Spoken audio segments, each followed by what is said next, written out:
This was the picture taking all too definite form in the minds of the civil, military, and naval leaders now locked in secret conference.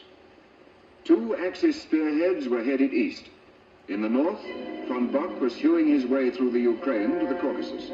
In the south, Rommel was driving toward the Egyptian border. These two spearheads were intended to meet in Iran and head eastward towards India. In the Orient, Japan had occupied the coast of China, the East Indies, Malaya, and Burma, in preparation for the drive westward through India. If these two enemy spearheads were allowed to meet, Russia and China, except for their remote Arctic ports, would be completely isolated. Japanese raw materials and German production would be combined. The peoples of Europe, Asia, and Africa, 7/8 of the world's population, would be enslaved. I love those old documentaries. So serious, and yet could have been, but thankfully wasn't.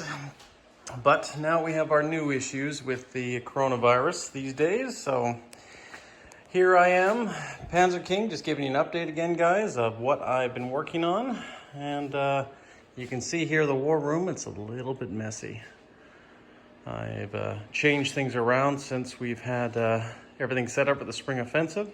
And since now we're not doing that for the foreseeable future, I'm just gonna go over some stuff that I've been doing, because I've been doing a lot of stuff.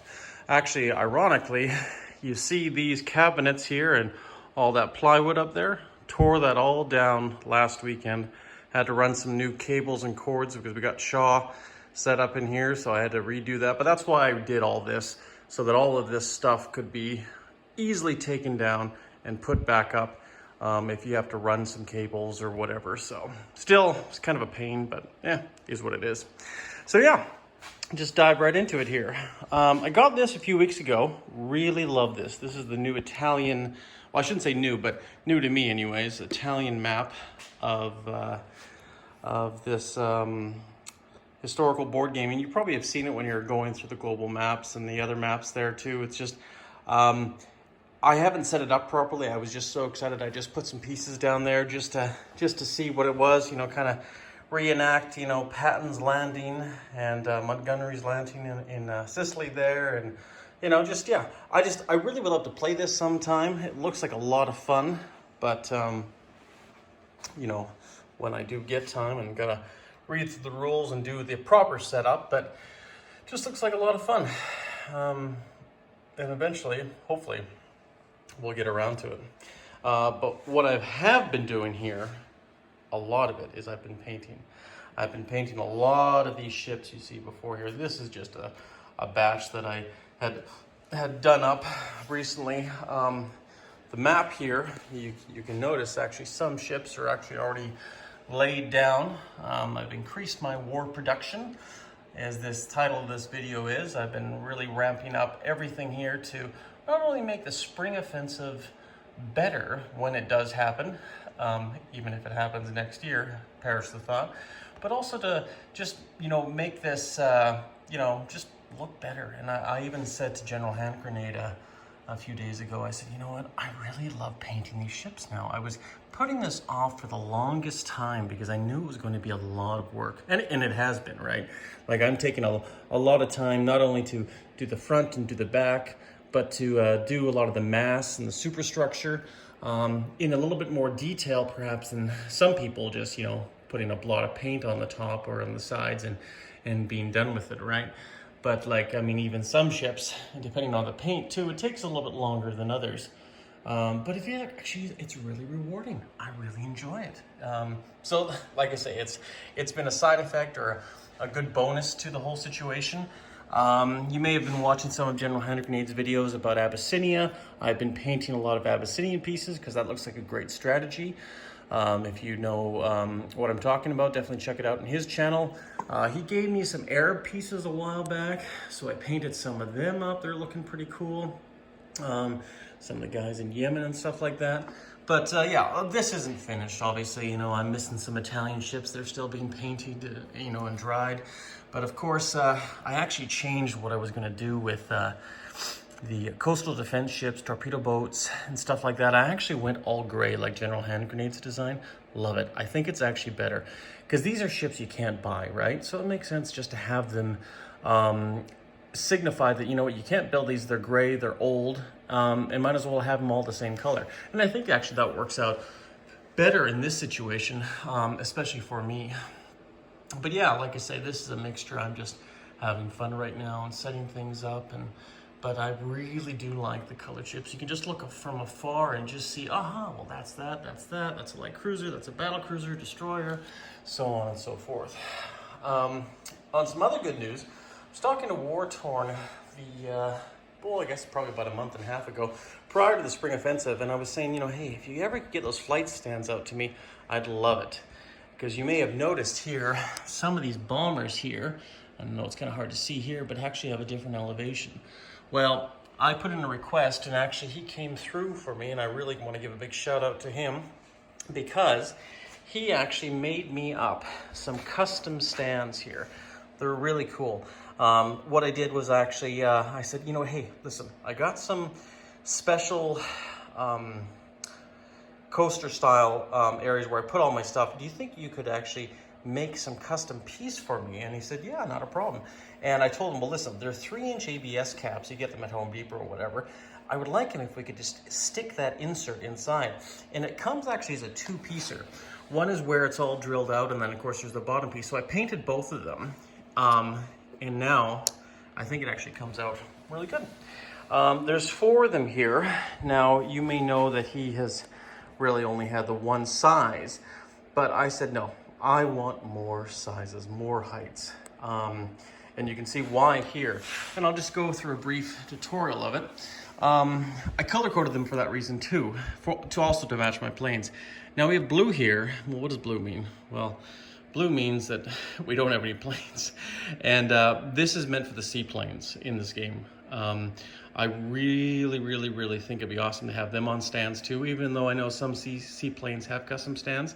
But possibly it doesn't even have to be just seaplanes. They could be a joint venture, maybe with World War I biplanes, if that ever becomes a thing, or even just oddballs. But I think having them blue and having them the lower class, because they can skip across the water, makes more sense. Here, yellow, it's the next tier up. That's my fighter class. And you can see my fighters right here. This is just a few paint jobs and it shows the height. And the nice thing about them is that they're spaced good. I mean, don't get me wrong. I mean, if you're kind of sloppy and you're taking them out, this will hit, you know, and you'll take other pieces out. But if you're just, you know, careful and putting them back and forth, the spacing is really good for that. And you're not going to be taking like 12 of them. You're just going to be taking one of them, right? So I think I really like the concept. There's 19 that go into each cap or each holder. Over here is our white ones, and they represent 2 things: our transport planes and our tactical bombers. And they're obviously a next height up. This is the standard height everybody pretty much has received or got. But I said, you know what, it'd be nice to have some shorter ones, it'd be nice to have some taller ones. And moving on, we also have medium bombers and heavy bombers. So I wouldn't mind a higher stand for that, just a higher elevation, they can fly higher, and just gives it even more 3-dimensional look. And you can see right here, well, they're both painted red. Well, I figured, you know, if it's a medium and heavy bomber, why not have them the same color, right? Just signified by how many engines they have, right? So they have 2 is a medium, 4 is obviously a heavy. But we don't end there. Now, clearly, he only made 4 of these up, and of course I painted them how I wanted them, but I actually put a request into him. You know what? Can you make me 2 more classes? And you know what? That's what we're going to be doing. Why? Because we have the heavy and medium bombers. We also have the strategic bombers in this game, which are different classifications. So I wanted to make them purple, and ironically, they are purple just because the chips are here. But yeah, they're a little bit higher. Now people are saying, God, those are really getting tall. How are they for stability? Well, let's just see here. You know, they can be a little bit wobbly. You know, I guess, you know, it's quite easy to knock them over in such a way. But it just depends how careful you are and how many you have, right? But it is also nice because they're higher up. You can just take them up. And obviously if you're careful. But the thing is, you can also weight them down. And what I've done here in this situation is you can also do something different. Like this is going to be an army group for one of my German troops, or like Rundstedt or whatever, like the 7th Army Group or whatever, just as a marker. So I kind of figured, well, you know, that gives a bit more stability, right? So I don't know, we'll play it all by ear and see, but I think it's gonna work quite well. But there's also a height taller than that one. And this is for the jets. And this might work out a little bit better. Now, obviously, this is probably not even going to be played in because it's a jet bomber, unless you're playing like East versus West or going into the 1950s or something like that. But the fighters are going to be a big thing in this game with jet fighters. And being that they're smaller, they're a little bit more stable, perhaps, than their larger plane counterparts. So that being said, we have multi-tiered height of planes all the way along here. So I think I'm going to give a big shout out to Wartorn because he came through for me there, and I was so patient with his flight stands. I know he was busy and he had some other things going on, but I'm so happy that, you know, he found the time to make these custom stands for me, and they work great for the table. And I put these ones here, and I'm also going to be doing some on the other end of the table over here. Once again, I'll probably space them out equally. I'll put probably blue over here and just space them out here, go purple and green. I don't think I'm gonna go beyond 6 height classes. It probably is already a bit too much for some, but you know what? It's, for me, I enjoy the game and I think it looks really cool. A little bit of money investing, because I did originally pay for 100 of these, and I also got 100 of these, 100 of these, 100 of these. But when you factor in, you have 19 here and 19 over there, 19 here and then 19 over there. Well, by the time you factor in, that's 2/3 of your flight stands are just going to stand here. And then the rest you can disperse throughout the storage bins where all the planes are held, right? So yeah, that's one thing I was working on, getting that fixed up. And I'm even looking at getting factories, facilities like naval ports and shipyards repainted to kind of match even what General Hand Grenade has, because I really do like what he has going on there. On his map, you may have noticed that there's different size ports, shipyards and naval ports, and different sculpts for each one. And I realized it's actually important because, you know what? Let's say you covered this up, or you covered this up, or even the Randall covered something up. Well, how do you know that's a naval port there if you don't have the sculpt, right? So if you do put a 3-dimensional piece down there, it's hard to cover it up and you know it's there, right? So yeah, anyways, figured I'd just share that with you guys. Been changing a few things around here. Far East Command is a different color. It was originally going to be the British color, and this is just a custom thing for me. I still have enough pieces that if somebody plays and they want to have the Far East Command and England over there, the same color, they can. But it's just because every faction or every nation or every turn piece that you have has a different color, I figured, you know what, why not make this? Now, this was actually my original Canadian color, but I decided, you know what, I'm a patriot, as we all are, and I really want the Canadians to be red. So you can see here, here's the original Queen's Rifles with that same indigo color, and then you have the red factory, and that's what I'm going to be painting my Canadian sculpts. I boarded some from Historical Board Gaming. When I do get them here, I'll eventually start painting them, and the Canadian Navy will be red. And of course, Far East Command will be blue. And the reason why I'm coming around with this logic is because this kind of aqua mint look here that you see kind of matches the inner symbol. Not really, it's a bit off, we know that, but that's where my logic's gonna go with this, right? Look at Iran, these symbols for Iran. Well, the red troops will match the inner symbol. And I've done that in a few other cases too as well. Turkey obviously is an exception to the rule. There's no correlation there. But look at the Spanish Republicans, right? They're kind of that purpley color in there. So it's kind of a code system I'm going with. And of course the Canadian, you got the maple leaf, the red maple leaf, well, it's gonna be a red color. I'm also working on a South African set. I think it'd be fun to do just for some fun. You know, this is just obviously just for my own benefit, not necessarily for the community, but you know, guess what color? It's gonna be yellow, because there's not many yellow nation pieces out there. I mean, I do have Romania as kind of a yellow and Bolivia is kind of a yellow, but I want to make, they're all going to be UK sculpts, just like Canada and just like the Far East. But just to break it up and just, you know, it'd be kind of cool because let's say you're fighting Rommel in North Africa and, oh yeah, you know, oh yeah, you got a yellow piece, South African, oh, you got a gray piece, that's an Anzac piece.